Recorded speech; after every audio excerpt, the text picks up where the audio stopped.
Good evening, everybody. I was, I'm still in the time change thing. You jumped your cue. I jumped my cue. I'm still in the time change thing. Good evening, everybody, and welcome to, I think, our final pre-recorded Orthodoxy Questions Answered. Well, Father and I are both on vacation in different parts of the world, and we'll be back live next week, August 3rd. We'll be back to our regular show, but we wanted to treat everyone during the summer off. Well, it's been very, very relaxing. So we've really had a chance to enjoy ourselves. But again, all good things have to come to an end, though. Well, I just hope that all this speaking of the past tense doesn't come back to haunt you later. Yeah, right. Today's been a great day. I've been relaxing, and then what about the huge fire that burned down your hotel? Well, other than that, other than that, we've had right. Great. There's whiskey. And there's always whiskey. In Scotland, there's always whiskey. So, so we have another list of nearly 10 questions user submitted, and we'll get rolling. All right. The first question is from Alexa. How does the church deal with an abusive parent? Do they take them away or get the police involved? Is there a risk of being too late? And I think that what's being suggested with that is that by not going to an authority quick enough and trying to deal with it within the church, it might create a situation where action might be late. Yeah, so, certainly you have to think of the church many times in these situations as triage, meaning that we are not the ones that can solve the problem, but we can direct people to the proper authorities. That goes for marriage counseling. That goes for drug abuse counseling. That goes for child abuse.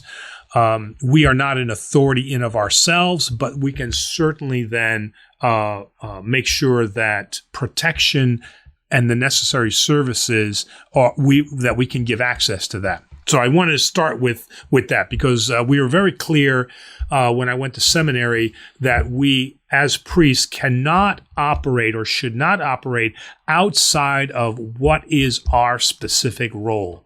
And so we are not licensed marriage therapists. We are not drug abuse counselors. We are not. We're not authorized to go break the door down and then take a child from their parents. There are authorities that are for that, and so we're cautioned in that respect. All right. So that's kind of my waiver as I'm talking about this. So the first thing is, the priest has got to be made aware that this situation is taking place. Now, that can happen in a number of different ways. Number one, the child themselves can come to us and they can say, hey, I'm really in an abusive situation here, okay? And the priest has to evaluate that. The reason I say that is because, unfortunately, when I was in the military, we did have a number of instances where the child used that as a weapon against the parents. The parents were not abusive, but the child said, if you don't do this, I'm going to report you as child abusers. All right. So the priest always has to evaluate the situation to make sure that the claims are valid. Okay. So then the priest may, depending upon the age, may ask a few more questions. And then at that point, the priest can either engage with the parents if he feels that that's appropriate, or he can engage with other extended family members to kind of get a sense of whether or not this is true. Because again, if now the priest starts running up to the parents and say, you're abusing your kids, I'm reporting you to Child Protective Services, okay, and it's not true, this could definitely cause an issue. So the priest has to proceed very, very carefully, all right? But the priest has to act. Okay, and that's gathering information and finding out. Okay, if the priest is in a house or if the priest witnesses it, then just as a human being, he can intervene, pull the child away if the child is receiving a beating or a scolding or verbal abuse or whatever that is, and can physically remove the child, operating as a good Samaritan, not in his role as priest, and then the police can be called and then things can happen from there. All right. One of the parents can come and say, my husband, my wife is abusing our child. I don't know what to do. I need help. And that's the case where the priest can then provide whatever those services are, whether it's police, child protective services, social services, whatever that is, and can guide them to that solution. So that's, in a nutshell, kind of what the priest must do in those situations, but has to do it in a very cautious and careful manner so that we don't get into a situation where we are victimizing somebody who is not a victim. And what steps would be taken if it turned out that the abuser is a priest? Not that we have much of this issue in the Greek Orthodox Church, but out of curiosity, what steps do we take? Well, okay, so number one, the Archdiocese is very, very sensitive to this issue, and they have a they have a hotline number right on the Archdiocese. So if it's an immediate need, then obviously the police have to get involved, and you have to be removed from that situation for your own safety. The priest is a person that the police can turn to and say, "Hey, I have this man or woman that needs protection. Where can he stay?" And the priest can provide a house or call a parishioner or something like that. So that's how the priest can get involved in that manner. All right. But if it's something where it's been known that the priest has done something, then that can be directly reported and must be reported at an archdiocese level. And then that will also then, based on the investigation, which is immediate, it has to happen within 24 hours. Based on an investigation, that's when legal action can be taken at that point. But again, we want to be very cautious that we don't jump the gun. Right. Maria asks, and this is also a little bit of a dark question, but it's a good one. Why does God allow children to die? If you as a person have the power to save a child and you don't, isn't that evil? I don't mean to be heretical, she says, Nope. But I just want to know. Well, so let's lay that first at the hands of the doctor, right? So the child has an incurable cancer. Okay. So the first place we could blame is the doctor. And we could say, why didn't you do everything you could to save my child? Aren't you a doctor? Aren't you supposed to do everything that you can? All right. But normally we don't do that. Normally the first place we go to is we go to God. Okay. We know that this world has been darkened by sin, and from sin comes evil and torture and suffering and disease and ultimately death. Okay. And that comes for each of us at a different time. Okay. It is a horrible and terrible thing that St. Jude's even exists, that has to treat childhood cancer. I mean, thank God that they exist, but it's a terrible thing that they have to exist because of this darkened world. Okay.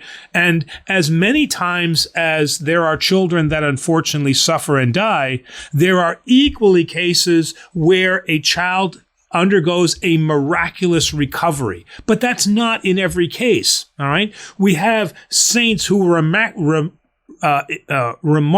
miraculously preserved from death. But then we have other saints who died, all right? So what is the will of God at that moment? We don't know. So all we have at that moment is faith that what God has done, He has done for a purpose. And we have the surety that whatever God does, He does with a purpose because He is unchanging. But death and disease and torture and sin are part of our darkened world. And so I can't give you an answer of why each of those children die, but what I can say is that what God has given us is the ability to have the miracle of technology and doctors who are saving many, many more children than were saved, let's say, in the 1900s or the 1800s and so on and so forth. Is it, and I've seen this happen, unfortunately, but what is your take when somebody who does lose a child, and then other people say behind their back, well, they must have done something bad in their life to have this happen? Well, it's very anti-Christian. I mean, it's clearly an anti-Christian thought. And, we are creatures of habit. I mean, literally and I'm guilty of this too, every single time we hear of somebody dying, what is the very first question we ask? Well, how is the question I would ask. Where did they die from? How did they die? Because we want to look at our own minds, and we have to have a rational explanation for why this happened. And then we hear he was a 4-pack-a-day smoker. Got it. Okay, that's all you need. That's all I need. That's good. But when we hear of things of a 2-year-old that has terminal brain cancer, there is no answer for that. You can't say, well, the parents exposed her to smoke. Or they bad were genetics, but they're bad genetics. I mean, yes, there are instances of diseases that are hereditarily passed on. Okay, but we can't explain logically every situation. All right, we don't have the mind of God. And so there are sometimes we can explain a death, but there are other times where the only thing, as I said, we have is faith. And as St. Augustine said, you don't come to faith through understanding. You have faith first, and then comes understanding. We have a question from Brian G. Is owning a pet a sin in terms of owning or having dominion over another living being? Your cats deserve an explanation, Father. Well, okay. Anybody who has ever had a cat will never say that they own a cat. The cats own you. Okay, so that's just they domesticated themselves. Yeah, that's a ridiculous statement. Nobody owns a cat. All right, but if we look at the words of Genesis in terms of having dominion, it can also be translated in the sense that you are required to safeguard and protect all of creation. So the Orthodox Church would not use the word ownership. We would use the word care. All right? So in that sense, we are providing to that animal a wonderful and loving home. And in return, we are receiving that love that animal can give, in the sense that they can give it, the affection and the love that they have for that person that's taking care. So I wouldn't use the word ownership as much as I would use the word safekeeping and protection. Is there any biblical restriction to what kind of pets that we are allowed to have? I mean, Daniel had a pet lion, right?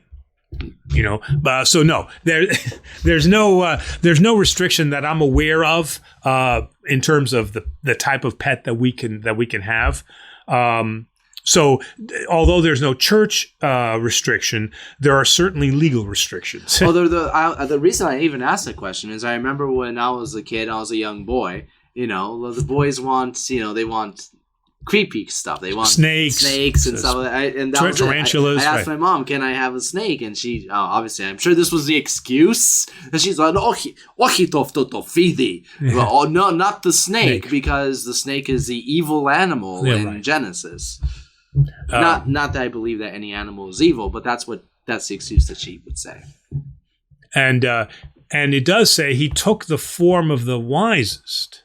Or the wise, he took the form of. So there's nothing to say, because again, the snake is a creation of God, ergo it is good, right? So I think that's a bad moniker to stick on the snake, right? Jerome asks, are the icons that you buy in a church, bookstore, or online already sanctified or venerated, whatever the term is?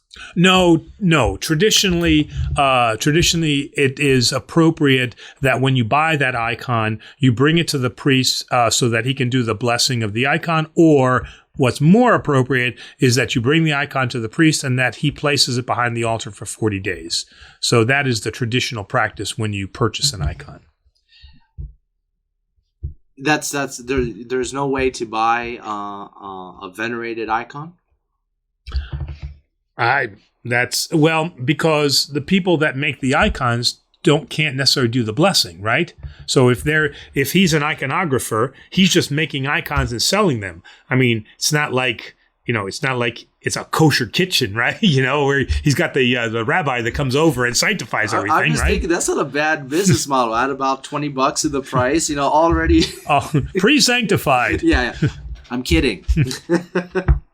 All right, we have a question in from Pesto O, who says, why was Samson so gullible with Delilah after she kept betraying him? Wasn't it obvious that whatever he told her was later used against him? And what about his lies to her? And again, remember that, I just preface this by saying that,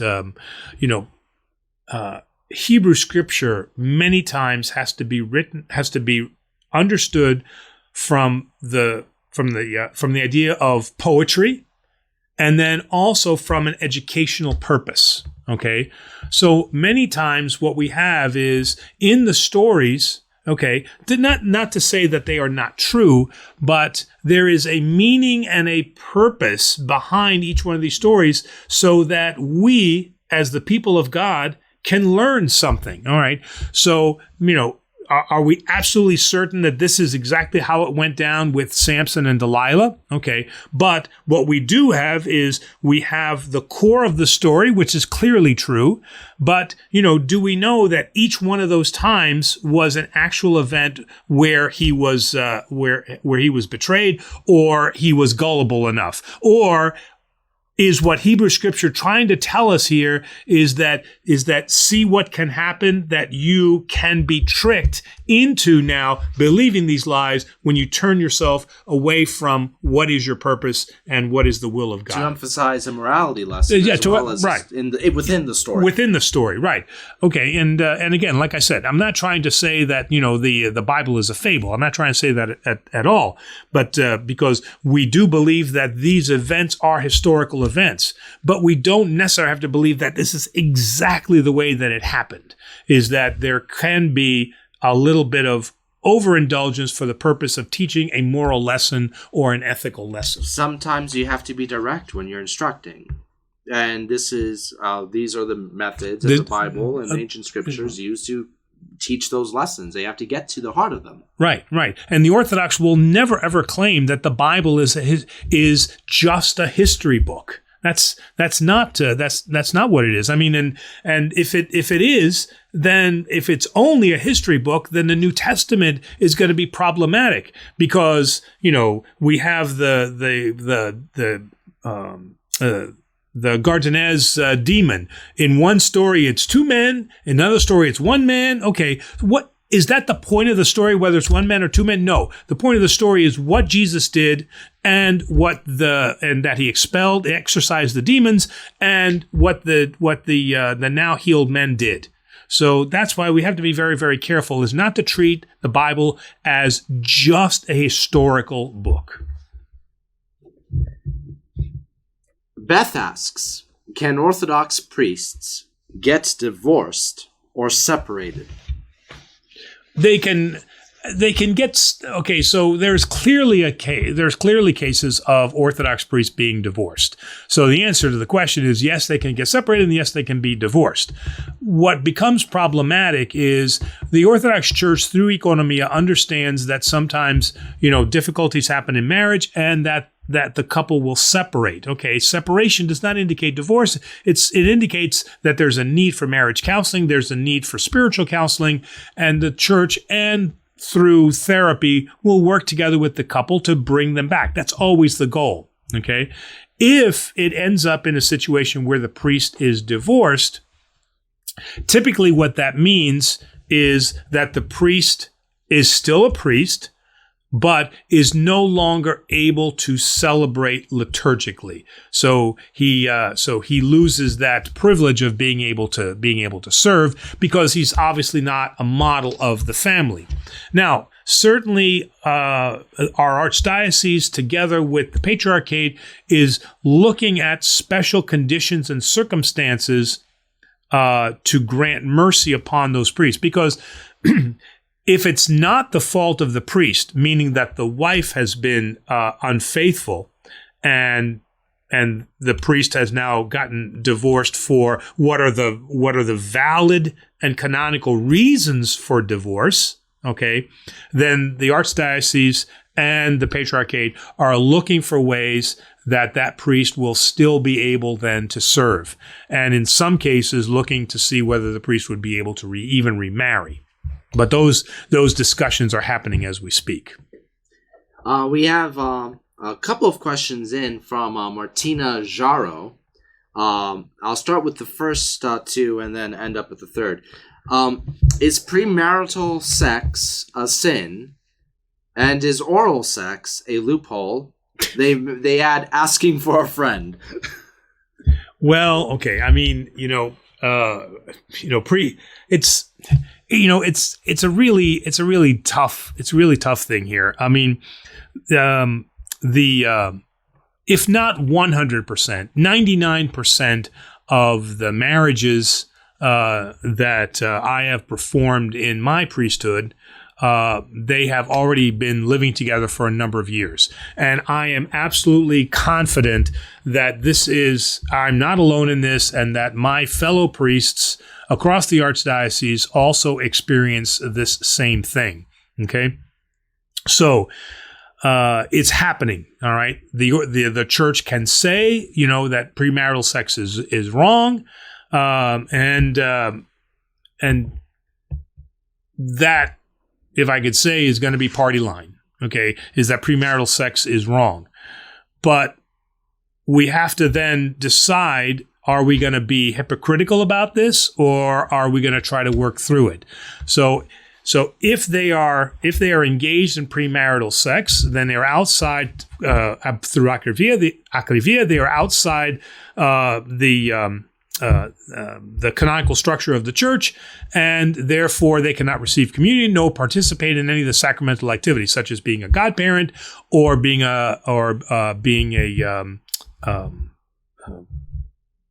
the sponsor at a wedding. Yeah. The Cubata. So they cannot perform any of those. Okay, but I don't see many priests within the Greek Archdiocese that are saying to those couples, stop having sex right now, or I'm not letting you have communion, and you can't serve as a godparent anymore, and you can't do any of that. I'm not seeing priests do that. Okay, what I see us doing is encouraging them to understand what is the reason for why we're having sex. All right. So is it an act of love, or is this a mechanical function for the pleasure of one party or the other? Okay. And many times this is exactly the way that it's seen within the Judaic community, is the idea that, what is the purpose here? Is this a bond of love that we have engaged in? And although we should not have relinquished to our passions, as unfortunately now, imperfect human beings, we have succumbed to that. But if it becomes something where that's the only function, meaning that the relationship is built only on sex, then the church is going to strongly discourage those types of actions. So what the church will say, and what I have said on many occasions, is in that preparation time for marriage, the couple should separate, okay, as St. Paul says. All right. And so that they can prayerfully consider the sacrament to which they are about to enter. And I think that that's very, very fair to say to couples. All right. But I think the way of you are engaging in premarital sex, and therefore we're not going to offer you any of the sacramental rights. Thank you. Sacramental rights. They have an equal right to say, well, I don't want anybody that's divorced who doesn't have a spiritual divorce from the spiritual court. They shouldn't be receiving communion. All right. So we can make many other, or somebody that is living a lifestyle that is incongruent with Orthodoxy, they should not be receiving communion. And those people who have not been to church 3 times consecutively, they should not be receiving communion. So we're going to open a Pandora's box here, if we go too far with this. So like I said, we certainly do not, as the Orthodox Church, encourage it and say, "Hey, go ahead and have sex; it's fine." No, we're never going to say that. But we understand, and what I appreciate about the Orthodox Church is that we understand the practicality and the reason and the reality that we live in. Okay, which is that most couples, the vast majority of couples, unfortunately, are having premarital sex, and so what the Church needs to get to understand is that union is sacramental in of itself, and they have to respect what that entails. And big, long answer. Sorry about that. Is oral sex considered premarital sex? Yes, it is. And her final question is contraception okay? Yeah, generally speaking, contraception is okay. That's all part of planning how you're going to have children.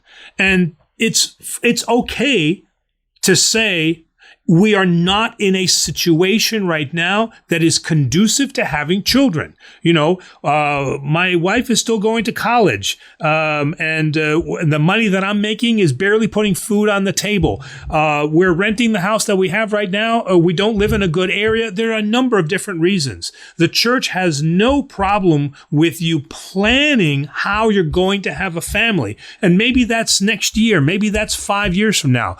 What the Church cannot accept is a couple that comes to us, the priests, and says, we want to get married, but we have absolutely no intention of having kids. Then that is grounds for not being able to marry you in the Church, right? But if you come to the Church and you say, right now, Father, we want to get married, but our situation doesn't provide for a good home life for the kids that we want to have, the Church can understand that, and so contraception is acceptable in that manner. But if we're talking about and forgive, I know this is kind of a hefty topic, but if we're talking about condoms, for instance, I mean, what distinguishes that from the sin described in the Bible of onanism, spilling the seed?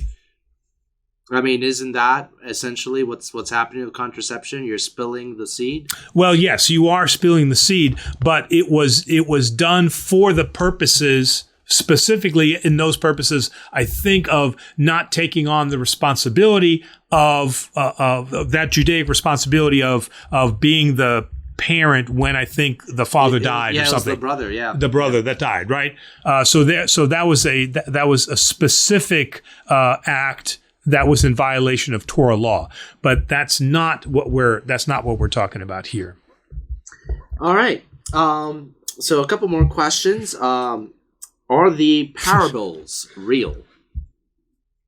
Are Jesus' parables, are they literal in the sense that Jesus is relating an actual event, or are these morality tales that Jesus uses to be able to make a point? Yes and no. Remember, Jesus, according to Orthodox theology, Jesus speaks many times literally in terms of, let's say, the healing and the exorcism that he performs on certain people that are possessed. Those he speaks literally of. And he tells his disciples that you will be able to do these things. So this is a literal interpretation. But Jesus also speaks metaphorically.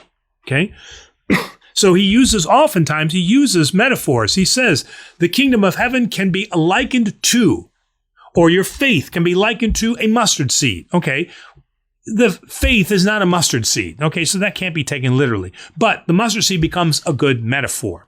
Okay, then we have cases where Jesus speaks allegorically. Okay, and he uses allegories.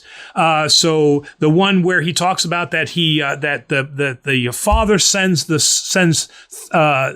servants, and then he sends his sons, and all of those are meant as allegories for the people having received the Son and then what happens? The Son will then be crucified. So this is using the allegory of the king sending his own son. Certainly they won't kill him, and that's the allegory clearly for Jesus Christ. So the church uses all three.